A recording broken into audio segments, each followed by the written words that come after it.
Archives of Prasar Bharati presents the timeless treasure of golden era.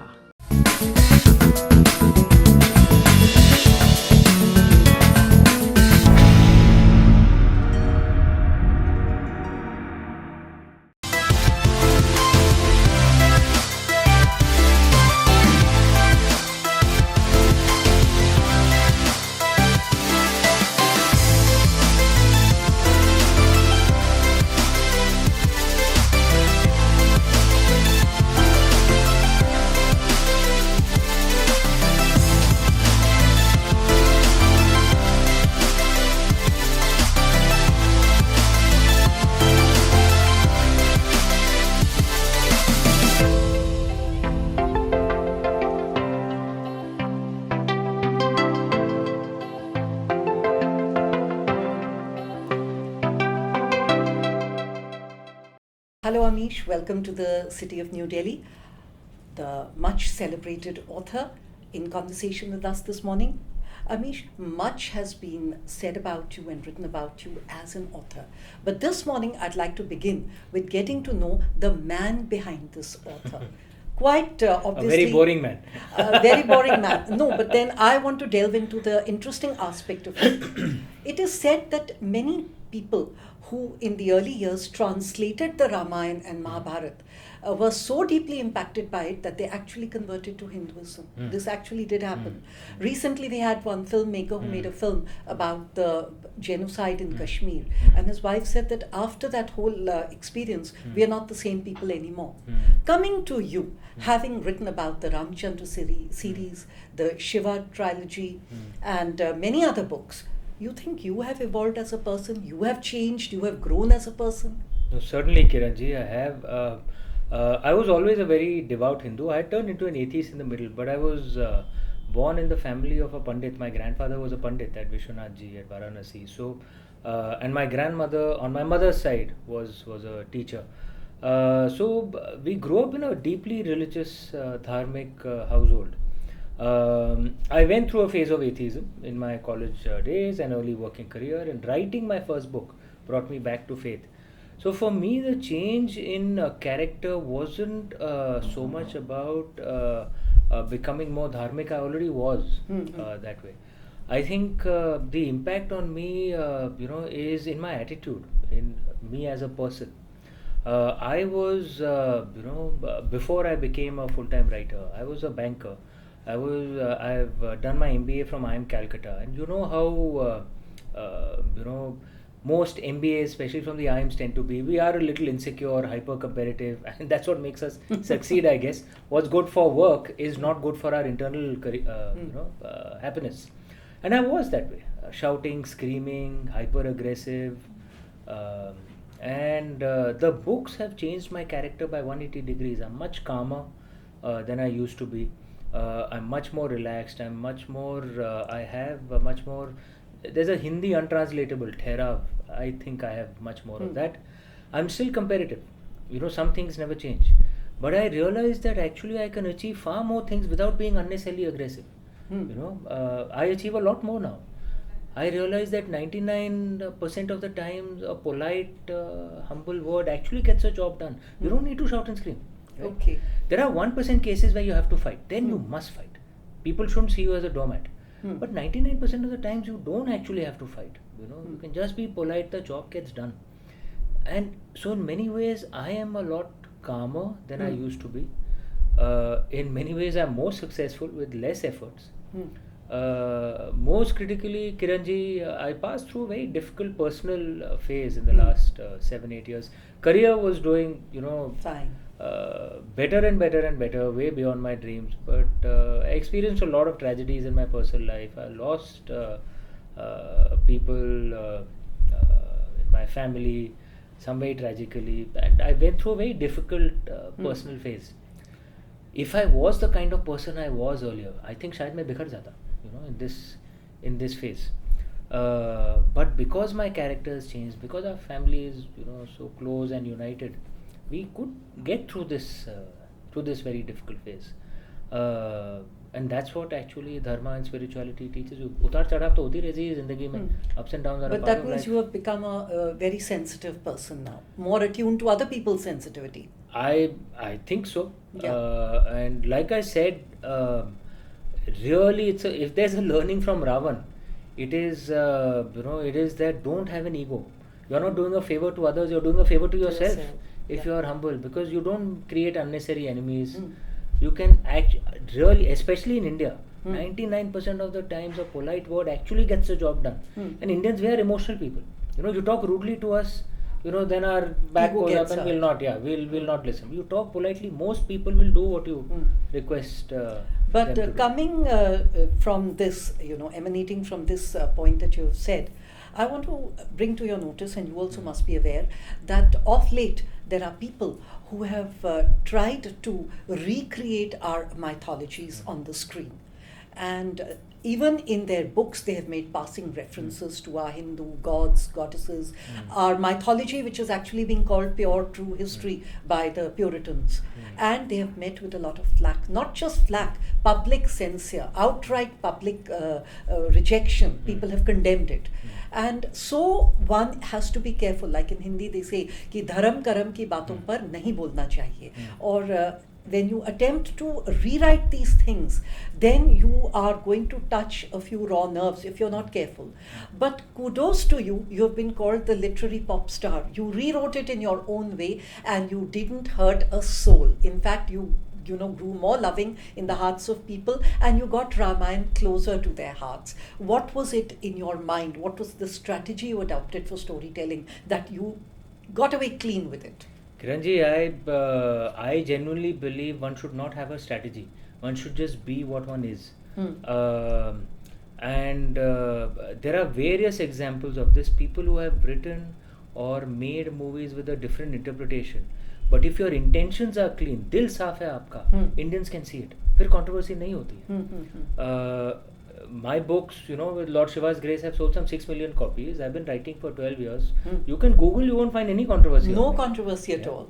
A few learnings I've had. One, many artists sadly create controversies themselves with the help of their friends in the media. We all know. Sadly, it happens. It's a very cost-effective way to get publicity and sales. I never do that. It's my clear guideline to my publishers. Under no circumstances will we create controversy. If it's much harder work to sell without controversy, I have to do so much more work, so many more interviews. Publishers have to work harder. But I'm very clear. We will sell the right way, or we will not sell. Second thing, intentions. As I said earlier, if the intentions are clean, Indians see it, even if there is a different interpretation. Let me give you an example, not from my books, but from a movie.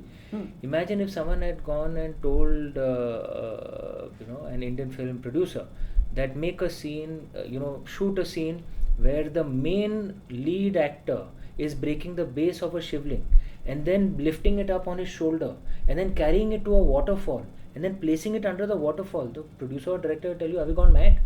But in the hands of a devout person like Raja Mauliji, if you interact with him, you will realize he is a deeply devout person, very proud Indian, and he actually worships the gods, that he shows. In the hands of a director like that, it's one of the most iconic scenes in Bahubali. Indians can see the intentions, because in that scene, even me as a very devout and proud Shiv Bhakt, when I saw that scene, I got emotional. Because seeing all the actors, you could see the devotion on their faces, the way the music was, everything, you could see it. I didn't get offended at all. In fact, I loved the scene. Right? We all did. Indians see the intentions. आपका अगर दिल साफ है, controversy नहीं होती है, क्योंकि वो झलकता है. वो क्या पिक्चर में झलकता है. Coming to having pure intentions, our Honorable Prime Minister Shri Narendra Modi ji also has assumed the role of India's first public servant, he calls himself, and he's doing a lot of work. Recently, this year in May, his book was released, a book on him, in fact, Modi at 20, Dreams Meet Delivery. And you have also contributed in that book, and you have called him Bhagirathi Prayasi, because you feel that thanks to him, we have managed to revive and preserve the cultural heritage of our country. Now, if I were to ask you in all honesty that if it had been some other kind of environment in our country, under some other leadership, would your books have met the same response and the same warmth that you have tasted now? You think that this cultural revival has given an impetus to your growth as well as an author?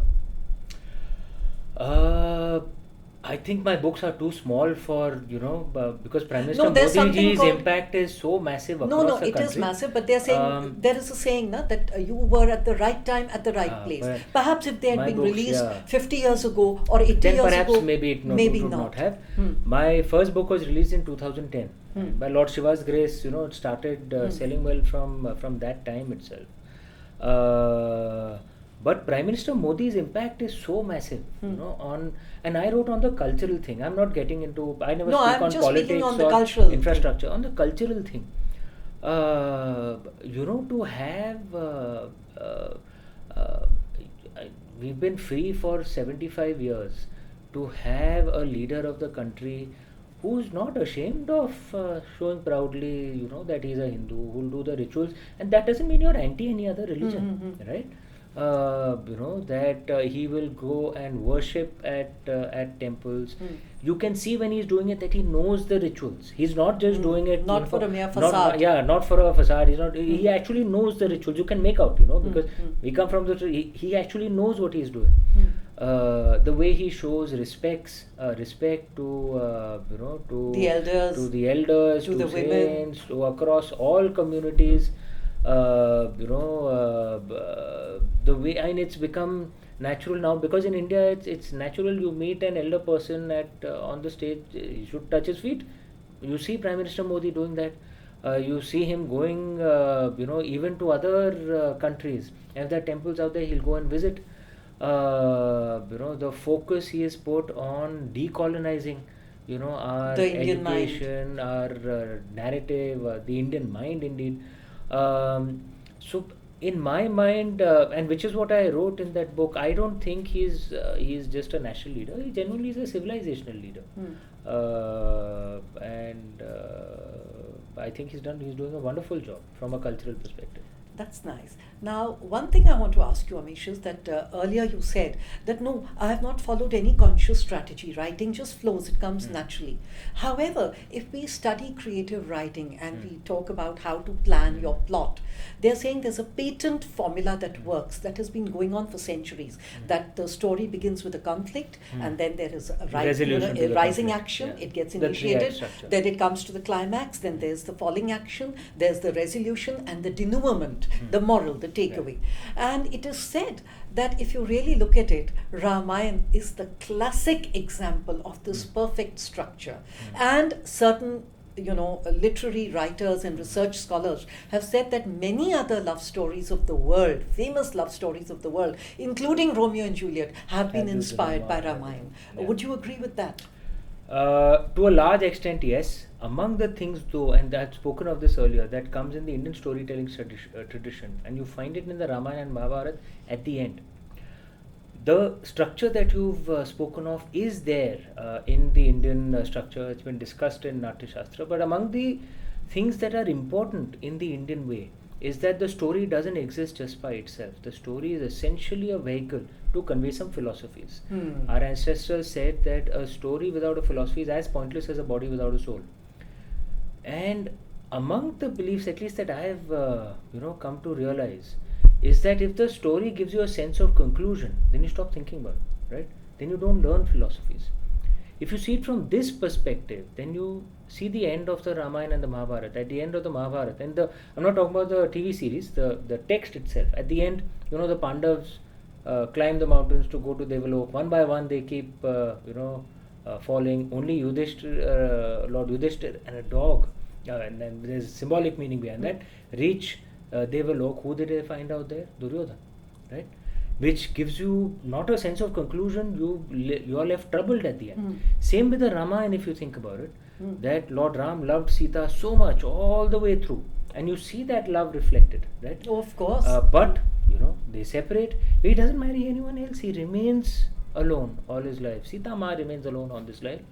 And I remember a youngster had said, but yeah, this is not right. They loved each other so much. Why are they going apart? And it doesn't give you a sense of conclusion.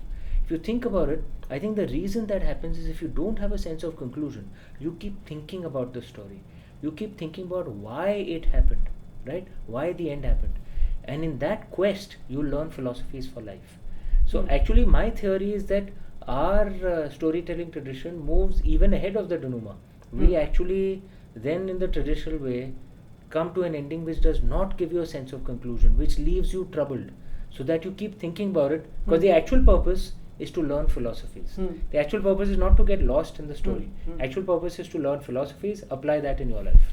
Now, arising from what you've just said, a very interesting thing comes to my mind. I remember when I was a young girl, I was listening to a radio play which was talking about after the Mahabharata got over, the mother of Kauravas is crying, and she asks her husband that they had just 5 sons and I had 100, and out of 100 not one has survived, you know, and why did they have to be so unfair to me? So Dhritarashtra says कि मैं तो अंधा था ही था और मेरे साथ साथ तुम भी आंखों पे पट्टी बांध के बैठी नहीं, तो फिर हमारे लड़के चीरहरण नहीं करेंगे तो क्या करेंगे? Which means that a mother has to be vigilant and alert. Absolutely. So like you said, that when we read these epic verses, we learn many things about life. We learn to analyze every step of ours, weigh our deeds. Absolutely. So you having written so much and having researched so much, do you also have some vision, particularly for the youth of India, that this should be an ideal society which will make the Indian character, the Indian trait, the Indian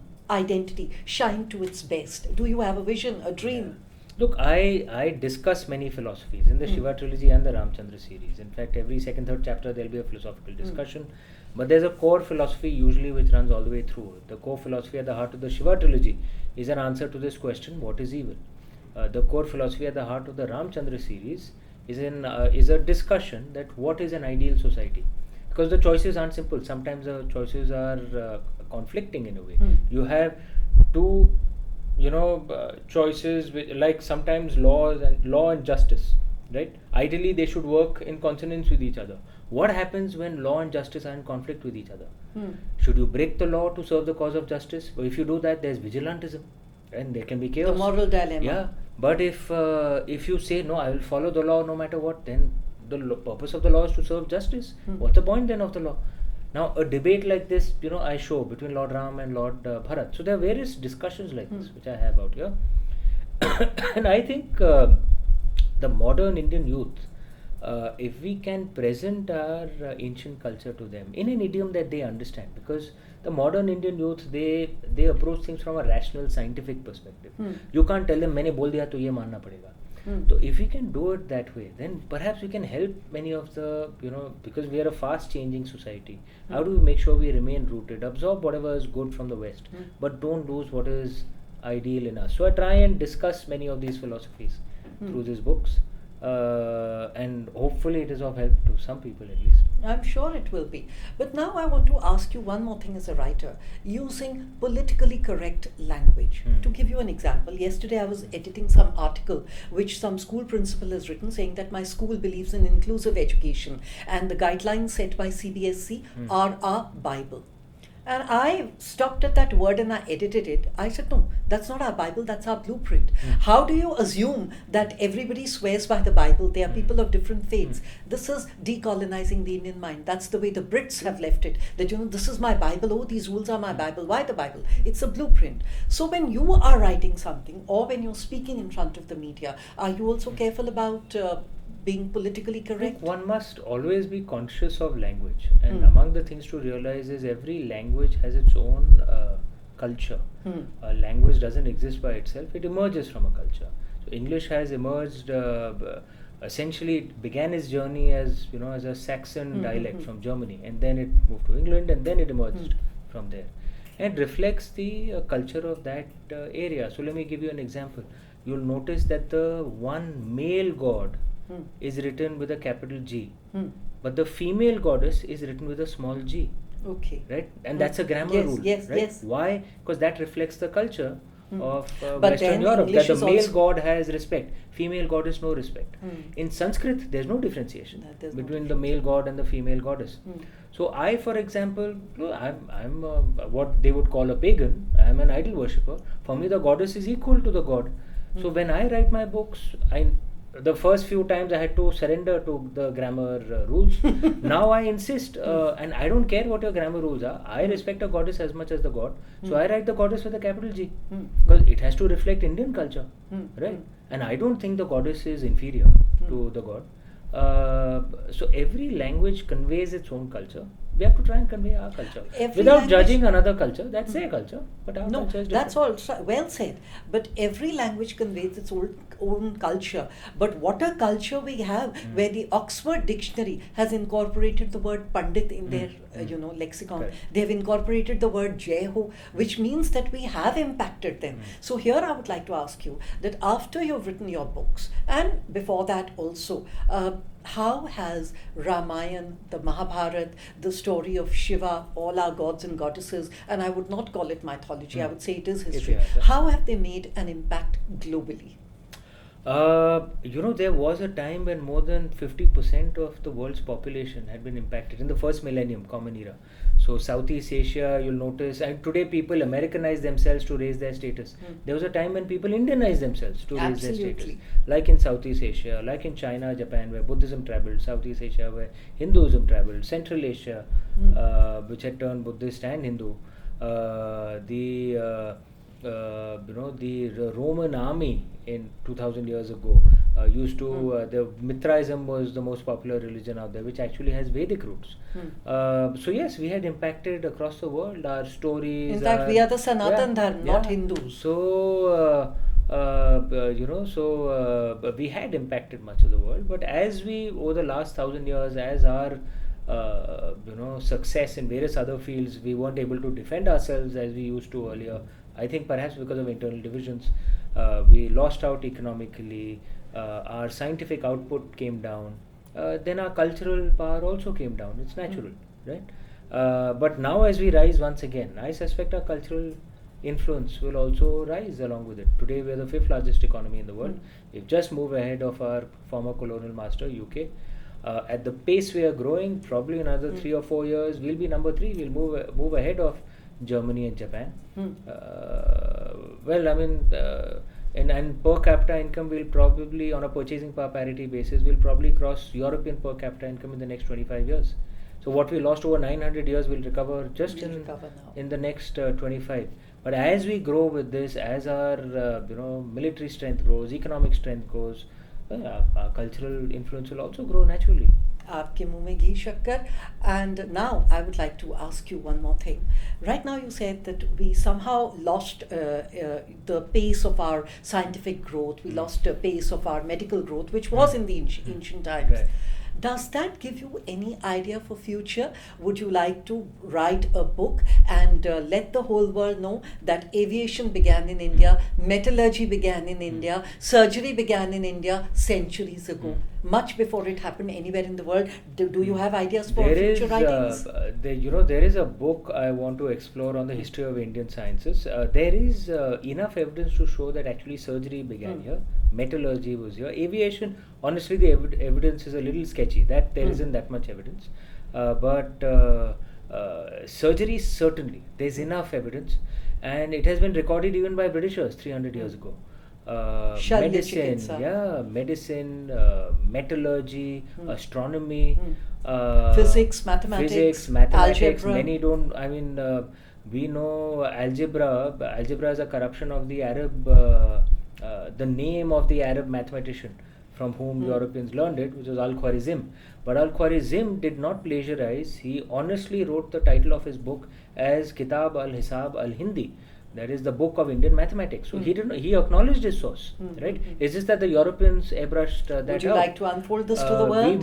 We must speak of these things. We know the Fibonacci series as named after Fibonacci. Fibonacci himself called it the India series. So again, he wasn't a plagiarist. He acknowledged the source in his book, but it was later airbrushed out. So if we don't speak of these things, why will someone else? No, I'm told that even the law of gravity was discovered here in India. Surya Siddhanta, it is there. It is there in the Surya Siddhanta.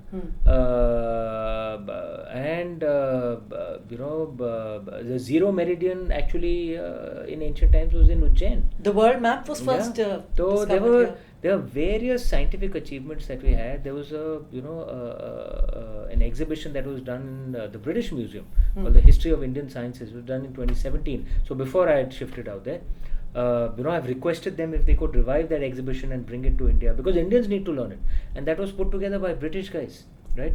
So we need to look.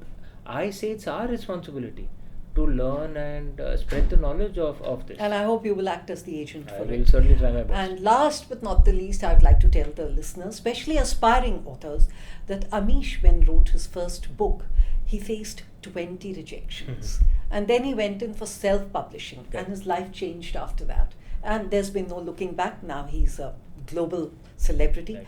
Amish, what is your advice to the people, especially youngsters, that if they face rejections, you think they can carve a niche for themselves with self-publishing, or are they just making more money go down? Would you term self-publishing as vanity publishing? I would like to have your views on it. Look, whether you're a success or failure is decided only in hindsight. I mean, I could have self-published my first book. It could have been a flop. And then fine, then so I would have continued writing. Maybe others wouldn't have read, but I would have continued writing. Only for my family, they wouldn't have a choice. They'd have to keep reading, right? But I think the lesson from my journey is not so much for writing; it is for life. Those who lose, it's not because they lost a particular battle. Har jeet kiski zindagi mein nahi hoti hai. Winning and losing is part of the game, right? It's only when you surrender after losing that you actually lose, right? There are times you lose, you fall down, get up, dust yourself off, start walking once again, right? You can only win the game if you're playing the game. And at times you will lose. Nobody wins all the time. Nobody, right? And at times you will lose, get up, start walking once again. There's a lovely line in the Kathopanishad, Charai Veti, keep walking, keep walking. Only when you keep walking do you even have a chance of reaching your destination, right? So to me, that is the lesson from my thing. It's not about writing, it's about life. Keep walking. You will win only if you play the game. If you surrender at the first sign of loss, then how are you going to win? That's Amish for us, our life coach as well. Amish, on behalf of everyone at Prasar Bharati, All India Radio, Doordarshan, I'd like to thank you once again for being in a beautiful conversation with us this morning. And now, a message from you to the viewers of Doordarshan, to the listeners of All India Radio. To all the viewers of Doordarshan, what a pleasure and delight to meet you guys through the wonderful host Kiranji. I think it's one of the best questioners and the best interviews I've had. Thank you so much. And your sister also. Insightful question. So I hope you enjoy this interview. I hope you enjoy the Ramchand series and War of Lanka as well. And I wish you all the best in your life. It's a wonderful time to be an Indian. Work hard, do well, make your country proud.